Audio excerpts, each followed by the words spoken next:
আজকের ভিডিওতে আমরা শিখব যে এমন দুটি সংখ্যার মধ্যে গুণ যাদের দুটি সংখ্যা যোগ করলে হবে 10 আর অপর দুটি সংখ্যা সমান থাকবে।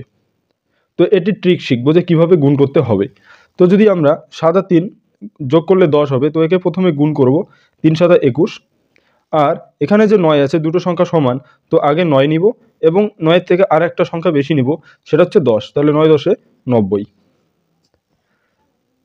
তারপরে যদি 98 × 92 এর মধ্যে গুণ করি, দেখো এই দুটি সংখ্যা যোগ করলে কত হচ্ছে 10, তাহলে এই দুটি সংখ্যা গুণ করলে হবে 16। আর এই যে সংখ্যাটা নিয়েছি তার একটা বেশি সংখ্যা নিব, নিয়ে গুণ করব, তাহলে 9 10 90। তারপরে 72 এবং 78 এর মধ্যে যদি গুণ করি, দেখবে এই দুটি সংখ্যা সেম, 10 তাহলে হচ্ছে 16, আর এদিকে 7 নিছি, এর থেকে একটা সংখ্যা বেশি নিব হচ্ছে 8, 7 8 56। তারপরে এখানে দেখো 56 রয়েছে, 56 × 54।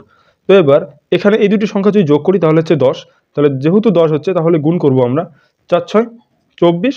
আর এই দুটো সংখ্যা 5, দুটো সংখ্যা সেম, তাহলে 5-এর একটা সংখ্যা বেশি নিয়ে গুণ করব, 5 6 30। তারপরে 44 46, পরের দুটি সংখ্যা সেম, 4 আর 6 যোগ করলে হচ্ছে 10, তাহলে 4 6 24। আর এই যে সংখ্যাটা রয়েছে 4, 4-এর একটা বেশি নিব, 4 5 20।